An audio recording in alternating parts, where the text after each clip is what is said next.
Hello guys, so after 5 months ng bakasyon, it's time to board again the vessel.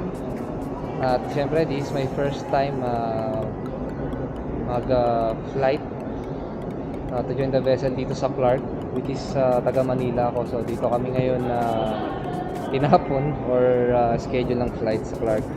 So name experience ko sa Clark Airport, medyo okay na hindi. Bakit? Medyo mahabang pila dun sa may check-in. Then almost 1.5 hours akong pumila. Tapos makikita mo lang yung isang counter lang yung gumagana. So maganda siguro kung 2 to 3 counters. Tapos kung nagsasabi iba na bakit hindi ka nag-online booking, nag-try ako 10 times pero yung flight ko or yung e-ticket or boarding pass hindi applicable sa online booking. So, pumila ako na mahaba. Pero okay lang, at least nandito na rin. So, almost 24 hours above ang flight namin papunta sa Poland. Layo, di ba? First time ko pupunta doon.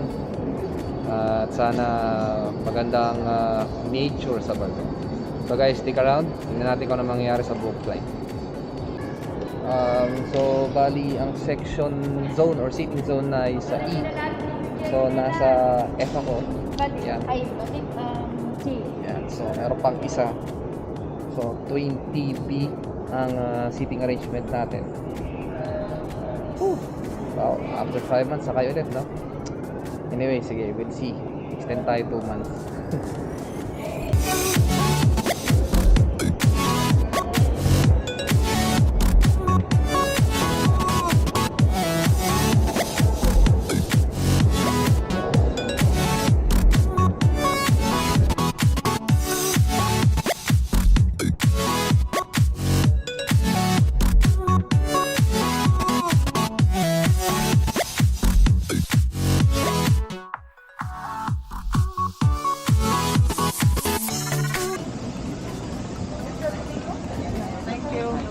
Bye-bye. Yes. Thank you.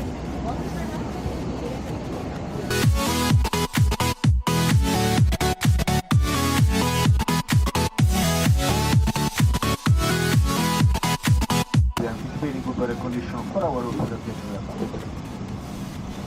Make sure you have your seatbelt fastened all the time when I seal it, even if the seatbelt sign is Remember the seatbelt symbol is illuminated.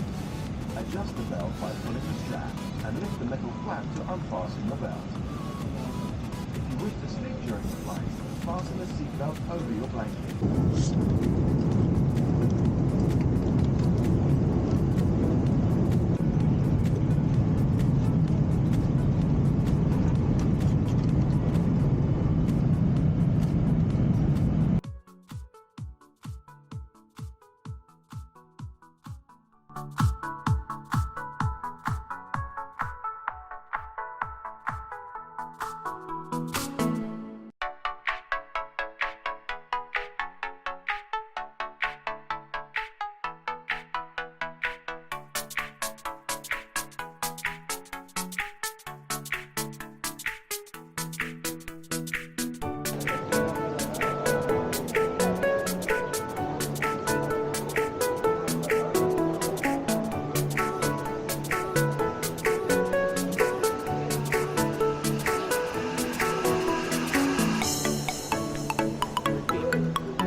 Breakfast muna tayo guys dahil meron pa tayong 4 hours standby dito sa Dubai. Tapos flight natin papuntang Poland is around 8 hours pa ulit. At syempre pagdating sa loob ng aeroplano, matutulog muna tayo. So ang order ko is beer, burger, then fries. Alright guys.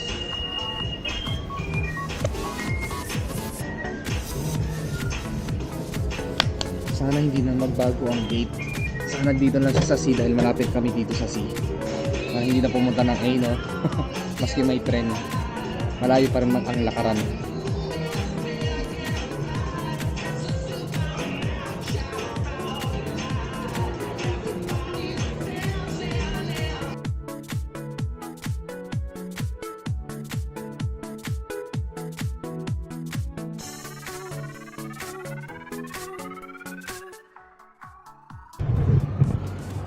So ayan guys, natapos yung breakfast ko.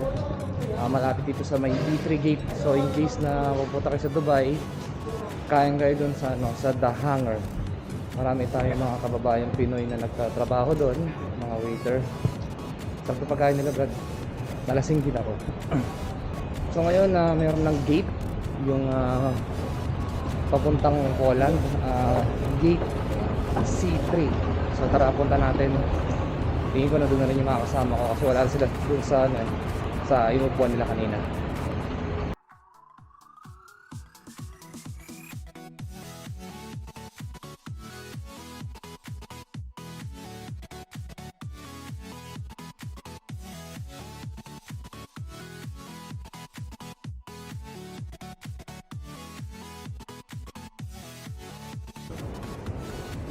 Usually maraming pagbabago rin dito sa Dubai Airport.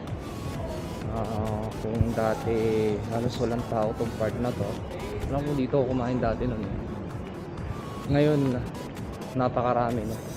So parang ang pinagkaiba lang dito, may face mask lang nadagdag, pero yung volume ng tao napakarami na. Diba? Kanina pagbaba namin dito, grabe ang daming tao talaga, kaliwat kanan, wala nang social distancing eh. Diba, kumbaga si COVID is normal na lang na lagnat. Tsaka hindi na mahirap mag-flight ngayon. Madali na mag-join kahit paano, diba? Ang hindi natatanggal yung swab test. So kung nakalusot ka sa medical na hindi sundutin puwet mo, hindi ka makaligtas sa sundot ilong.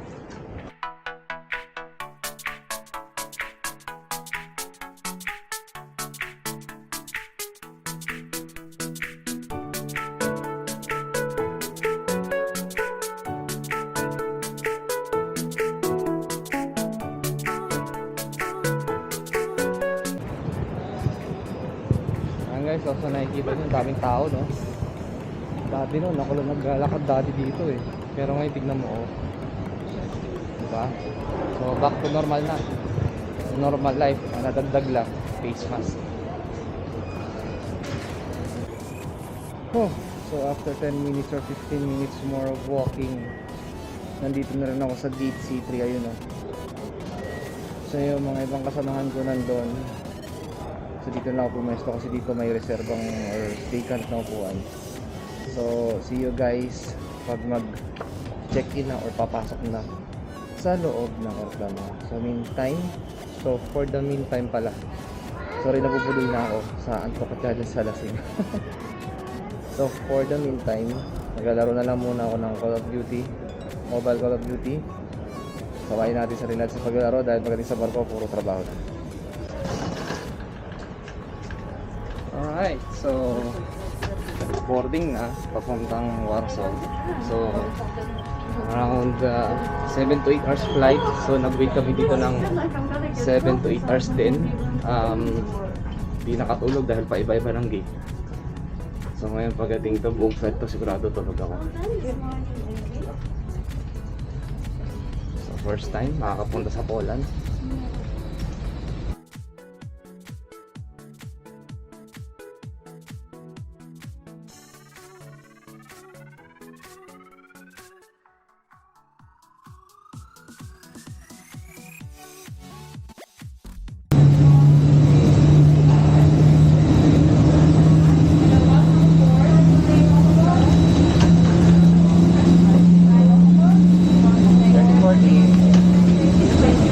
Okay, this way. Thank you.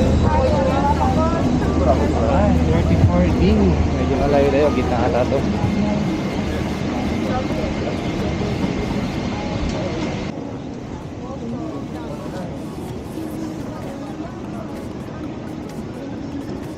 So ayan guys, tabi-tabi na kami. Yan. Mga crewmates ko. Medyo bago yung aeroplano, no? Maganda yung touch move niya eh. Nung nakaraan parang luma eh, parang dapat mong pindutin para gumana eh. So maganda tong ice na to eh. So maganda ba yan? Maraming mga bagong dyan. So 8 hours flight guys. Tapos na pagaling namin dun sa Warsaw, 8 hours ulit na waiting. Tapos final flight 1 hour. So matutulog ako ngayon at hindi ako natulog ng buong 8 hours kanina.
Alright, so after 8 hours of flight from Dubai, nandito na tayo sa Warsaw, Poland.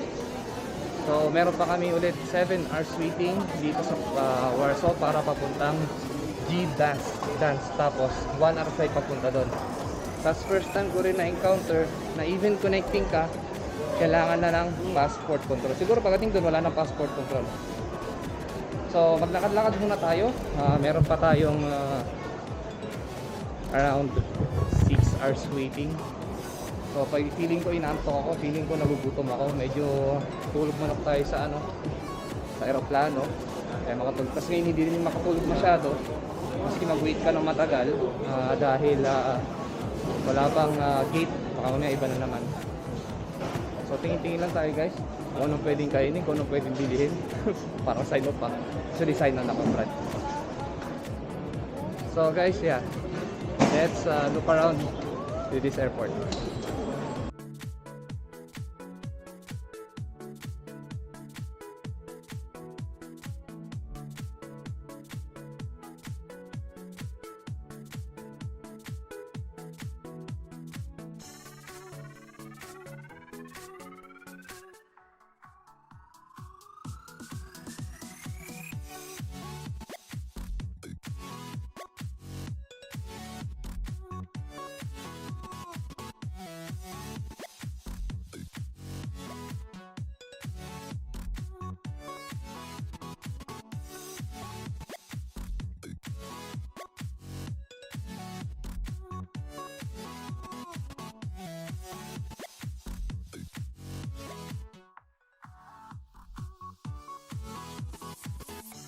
So guys, lunch tayo. It's around 2 PM na. So, alas 8 pa yung biyahe natin. So, nandito ako sa anong store to? Tingnan natin ito. The Flame Restaurant and Bar, Food and Beverages. So, ang in-order ko ay ito. Steak Z. Yan, beef tenderloin steak. So, 149 so 150 pesos. I mean, pera nila. Then, itong beer na tag 21.9 sa 22. Kasi yung lagi ako nagpapaon ng $100, tapos yung $50 pinalit ko. Kaya yun. Pinapalit ko yung 50, so para meron akong 190 na pera nila. So meron pa akong sobrang 20. Actually yung 10, nangongolekta kasi ako ng mga papel ng mga iba't-ibang countries na pera. So okay na yun. Tapos yung 20, baka pambili ko ng tubig mamaya. Kasi sa vent machine parang nasa 5 ang 5 sa pera nila yung isang 500 ml na tubig. So kailangan natin mamaya yun. Wow, steak sarap ito. So ito na yung pagkain ko. Medyo nagulat lang ako, diba? Mahal yun eh. Tapos ganito ng kaliit. Tingnan nyo. So anyway, siguro gano'n talaga yung servings. Parang mabigat naman. Matambok lang siya. Ayan. Matambok lang. So anyway, good appetite. Pero na lang.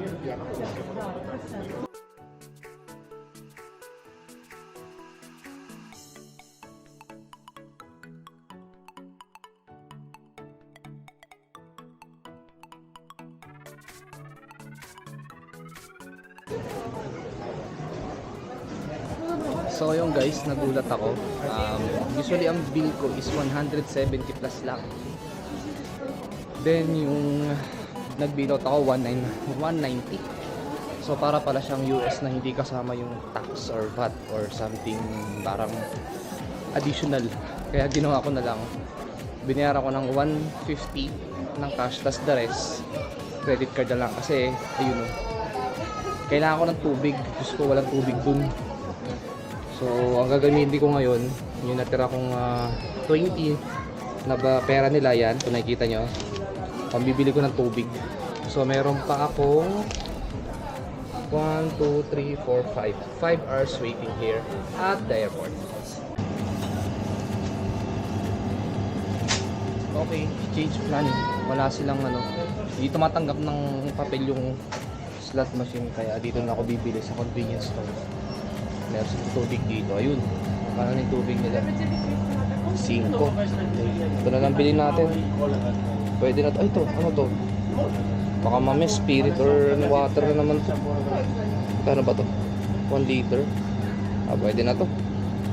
Puro alak ang mga ininom ko simula sa Dubai.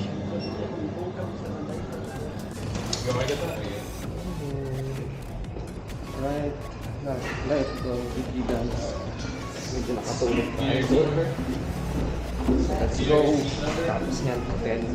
Dahil bukas pa daw darating yung barko. Pagkain ng konti. Medyo ako ganun kadami yung tulog ko. Kasi nakatulog ko kaya nakatulog. Binising na lang ako ng tulog ko. Kapadasan sa sabihan, Lamig ah.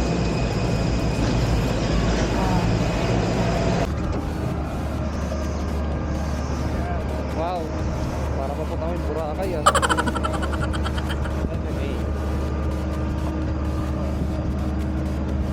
Boracay.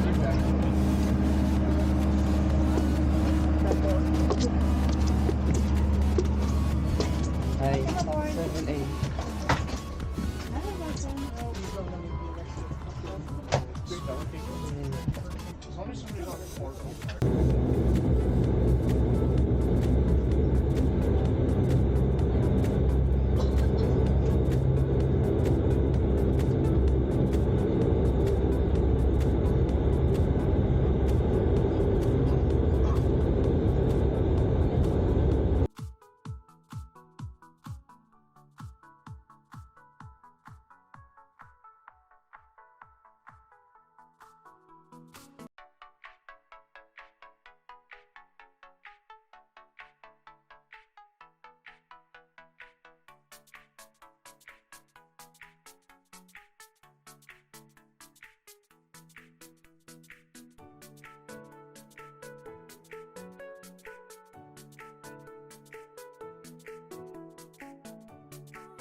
So yan guys, tapos na po ang aking vlog.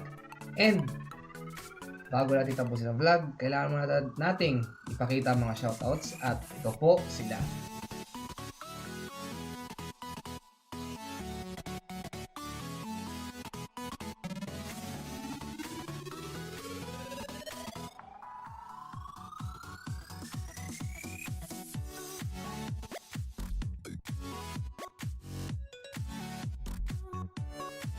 So yan guys, kung gusto nyo ng shoutout, kindly comment down below dyan sa baba. Tapos, pag gagawa ko ng bagong vlog, papakita po natin yan. At guys, syempre meron po akong second vlog. Ang pangalan niya po ay Tano Rider ko. So kung mahilig kayo sa motorsiklo, or mahilig kayo sa long ride, mahilig kayo sa breakfast ride, di ba? Mga ride, all you can. Ito po yung magandang channel. Baka pwede pong pasuportahan, baka pwede pong paki-like and subscribe na rin ang aking second motovlog channel, which is Tano Rider. Yung link nandyan po sa baba para i-click nyo na lang at hindi nyo nahanapin.